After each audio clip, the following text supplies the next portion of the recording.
Hi, everybody. Tim Hughes here. I'm the CEO and co-founder of DLA Ignite. With me today, I've got Faisal Hoque, and we're going to be talking about his book, Reinvent, Navigating Business Transformation in a Hyper-Digital Era. Wow. Faisal, where can people find you? Web is probably the most easiest place to find me. It's faisalhoque.com. It's FAISALHOQE.com. You can also find me on LinkedIn. I do a daily post on LinkedIn. So those are the two places, probably the easiest way to find me. So great book. Really enjoyed it. What was the inspiration behind it? Actually, Tim, I've been in this business of in the business around innovation and transformation for almost 30 years now. My original book, the very first book I wrote, end of 1999, arguing that business models are the key for success, not necessarily the shiny object or technology that keeps coming out. And over the years, a lot of things changed, technology changed, but this basic understanding of how to focus on business model and then apply technology, challenges remain the same. So I thought it was time to kind of put a refresher, given the fact that so many things have changed, in terms of technology, but also a lot of cultural norm in terms of how we work and how we communicate and how we govern. So that was kind of the inspiration behind Reinvent. And I'm also going to mention, because you said it, because you're a selfless person, which is that the profits for the book go to cancer research, don't they? Yes, they do. Thank you for mentioning that, Tim. Yeah. So this is not Faisal enriching his pockets. This is and there's a reason, and there's a reason for that as well. Yeah. Thank you. So what are the biggest challenges when it comes to business transformation? Look, there's like a threefold challenge that we can outline in the book. One is that, it's the leadership and the organizational mindset, collective mindset. That's one driving factor. If you're anti-change, you're not collaborative, et cetera, transformation doesn't work. Second is that you do need inspiration, but you also need process, especially the larger the organization is. You need process so people can follow how their mission and vision gets actually executed and how everybody's role kind of matches up to the mission and vision the leadership is putting together. And the last element is that technology is obviously the biggest enabler for transformation, and technology keeps changing. So therefore, transformation never ends. It's a journey. It's not like I have arrived and you have transformed. The minute you say I have arrived, you kind of you have to start your next journey. So those are kind of the three elements that kind of drives this notion of transformation. And obviously we developed and used and kind of preached a particular outlook and a framework inside the book that kind of drives this process. Because if we look around today, ChatGPT was introduced only 2 years ago, and an AI and that is now become omnipresent in terms of whereas social media has been around for 15, 20 years, and while it's used a lot and it's still doesn't seem to be it's taken longer to be embedded in society, hasn't it?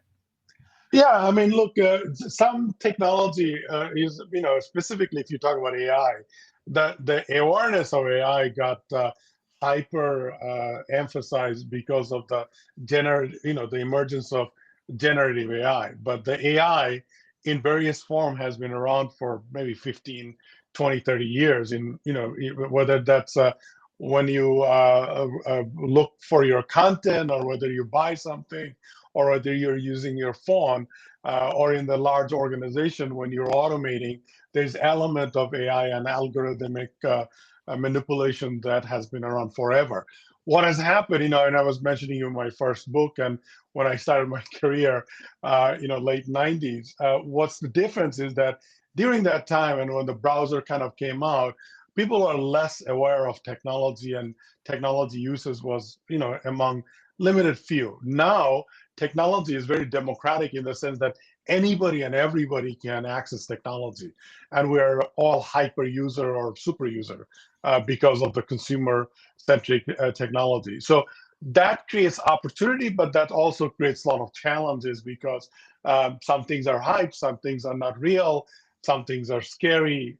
We don't know where a lot of these technology is going forward. So in terms of transformation and change, we need kind of this grounded thinking system and kind of this critical thinking process, regardless of the technology changes. And then, you also have to look at the geopolitical change that has happened in the last 3, 4, 5, 6, 7 years. You look at the post-pandemic culture where we have now much more digital, which started, which was already kind of on its way, but pandemic kind of pushed it to the whole next level. So both of these, the socio-economic changes plus the technology changes, it's creates a unique challenge and unique opportunity for where we're going as a society. So how do we balance adapting to the technology while maintaining the core business? Look, I prescribed a very simple methodology in the book, and we can end the conversation in terms of AI, which is slightly more challenging. But if you look at digital technology as a whole, or transformation as a whole, we prescribe the methodology called LIFTs. LIFT stands for learn, investigate, take off, and kind of monitor on an ongoing basis and study where you are. And it starts by, the very first letter, L, stands for learn. This was purposely done because you have to learn what's going outside, but you also have to learn what is your core capability and what is your core interest and what is your authentic offering. And then you kind of start mapping your roadmap, how you can proceed to identify a set of opportunity and narrow it down, which is going to yield the most impactful return. And then you can continuously evolve that. And I talk about in the book and even in my own work, you have to create an innovation portfolio, and that innovation portfolio, you have to siphon it down. Which one has the? So when you say an innovation portfolio, you're talking about within an organization. Yes, within an organization, and by the way, it also applies for individual, because if you're at a certain level in your career and you say, okay, I want to go to the next level of my career, you have to kind of create what is the path, and you can actually create your own set of innovation portfolio that I have to innovate my own skill in this XYZ area. The notion of portfolio is like a financial portfolio, right? I mean, you do risk management. It's okay, I'm going to invest a certain amount of time, money in stock market, certain amount of in my real estate, certain amount in my 401k, whatever the case may be, and you balance it, right? So when you're talking about balance, innovation portfolio is usually looked at high risk, high reward, medium risk, medium reward, and then things that you shouldn't be doing because it doesn't really have a whole lot of return. So it's kind of the same notion, but it applies for organization as well as applies for individual. So in your methodology of lifts, the first one is learn, and so that what you're saying is that learning is about, you need to understand what your ideal customer is, what the market is, what the competition are doing, that sort of stuff. Yeah, and where the market is going, right? And again, when you talk about where the market is going, I mean, there's a series of things or drivers, as we call it, right? I mean, there's things like the cultural change, market shift, geopolitical change, technology shift. Those are all drivers for change on the outside. Internally, you also have to learn what your organization is currently doing, what it can do better, what your core competency is, how do you bridge the gap against the outside drivers that are changing the market as a whole, et cetera, right? Based on that, then you can kind of investigate where are your key opportunities. This is where you can start formulating that innovation portfolio that I just spoke about. And then once you do that, you can start putting together what you want to execute on, and then start executing and then start tracking and studying what's working and what's not working. And so the next one in your lifts methodology is investigate. Right. So the investigate is when you can say, okay, look, I have 10 opportunity that I can pursue, but within that 10 opportunity, which one are going to have the highest return? But also which one has the highest risk, right? Because you should have a balanced portfolio that has a mix of high return, high risk, but also some medium risk and medium return. Because if you put all the things in one basket, I mean, the reality is that if you have 10 opportunity, 6, 7 of them are not going to really work out. 4 or 5 of them are going to work out. So you have to take that balance approach and create that portfolio, and that's where the investigation comes in. It's investigating the opportunity that has the highest return, but also a balanced approach, what works and what doesn't work. So the next one in your lifts methodology is formulate. Right. So you have to cite, if you had 10 opportunity, you may decide that we're going to go after and execute 3 of them, because you can't really do, it's a question of that old saying, focus, focus, focus. So you have to focus which one you want to actually execute. So that's where that step comes in. And in that step, you put together a complete roadmap, execution roadmap, in terms of what's your business model, what's your technology model, what's your resource allocation maybe, and what's your cost allocation maybe, and what's going to be the return, and what's the time frame to execute this, so that you can actually realize how these things are going to get monetized. So that's really then about deciding where you're going to focus. And I agree with you. At the end of the day, if you're going to, you do need to come up with a portfolio of 10, but you're only going to do probably 2 or 3. Absolutely. And then if some of them doesn't work out, you have to sunset them or shut down and pick up another one, right? So that's why the portfolio is never, it's evergreen. It should be evergreen, and you should have a pipeline of opportunity that you're constantly looking at. So in the next one, to talk to us about the next one, which is takeoff. Right.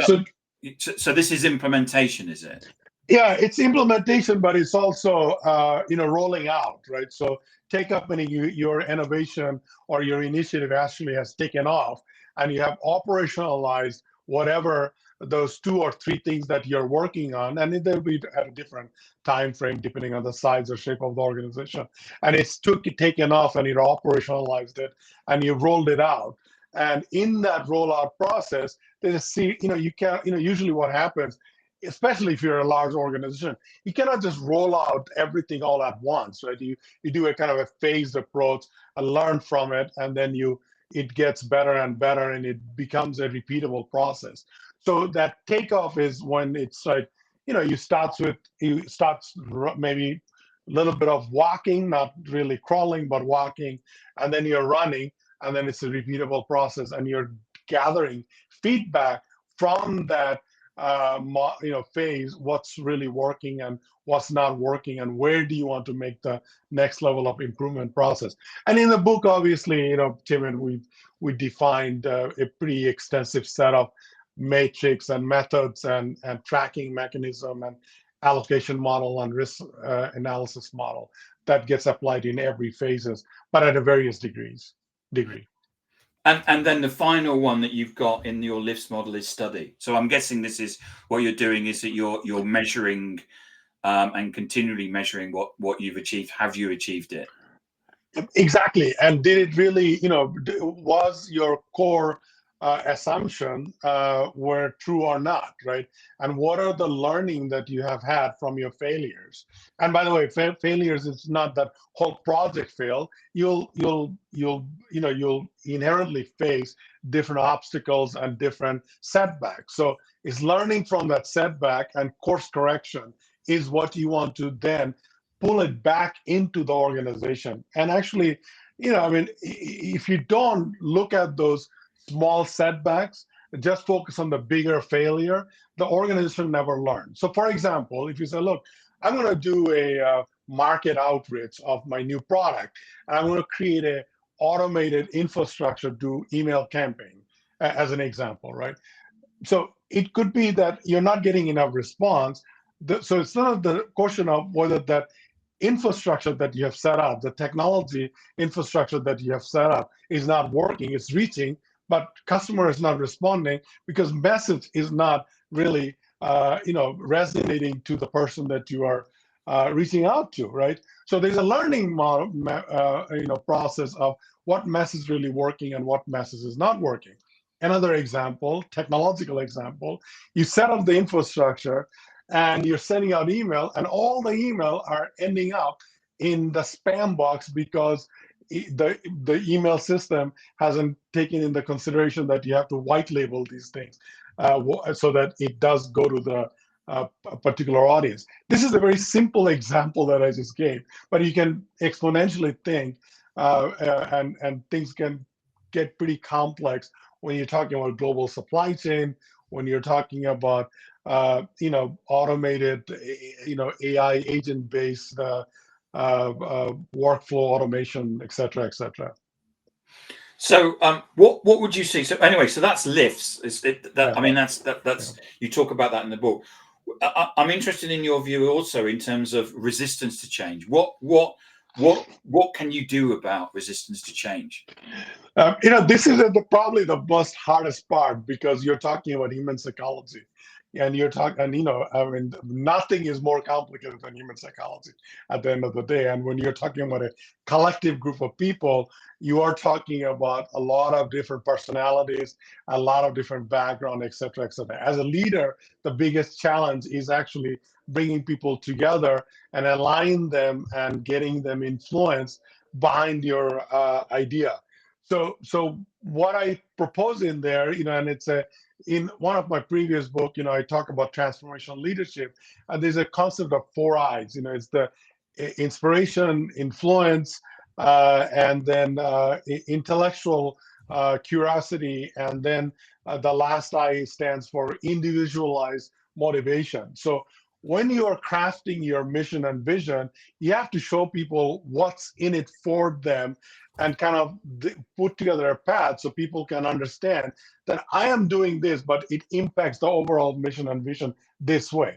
This is probably the most important task of a leader, to mobilize the troop, if I can use that term, from my days in Army and DoD. But that's what you really have to do, and this is the biggest focus of any leader or manager. Needs to focus on above and beyond what technology works and what technology doesn't work. I think I've been involved in transformations, and the resistance to change was by far the biggest issue. We've always done this way. Why do we have to exactly change? Yeah, and people that have had 20-year careers based on something, and you say that, and you say, what you've built up over the last 20 years, well, that's not, we don't want that anymore.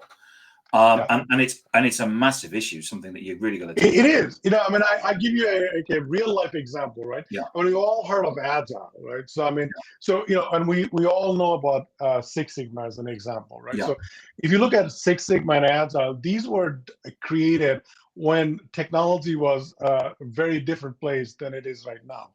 Reality is that if you want to do this, very structured Agile or Six Sigma or any of these, very structured methodology, and Agile will argue, well, no, Agile is not structured, but it is structured and it's got a lot of rules and et cetera, et cetera. It really doesn't work because the technology moves way too fast, and you can bypass many of the steps, right?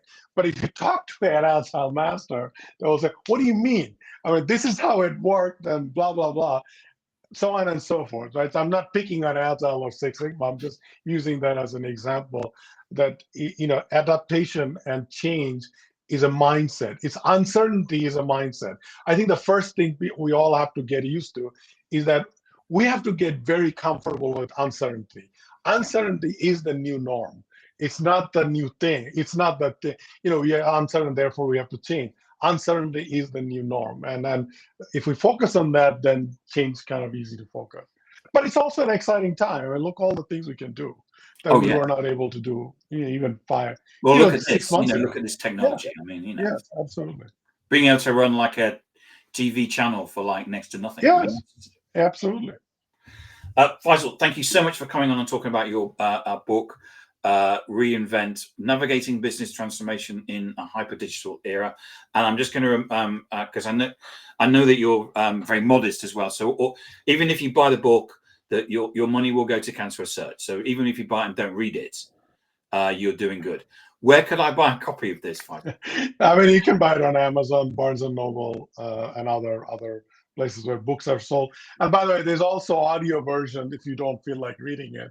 So there's audio book and there's Kindle version. So whatever your method of reading or learning, you can use it. And where can we find more information about you? It's faisalhoque.com, and when we talk again, Tim, we'll talk about AI extensively because my next book, Transcend, comes out first of next year. Yes, so Faisal has a new book coming out. Did you say March 25th? Yeah, it's March, late March. I forgot exactly. Right, and we'll pick up and talk about that next year. Absolutely, as well. Sounds good. Faisal, thank you so much for coming on and talking about it.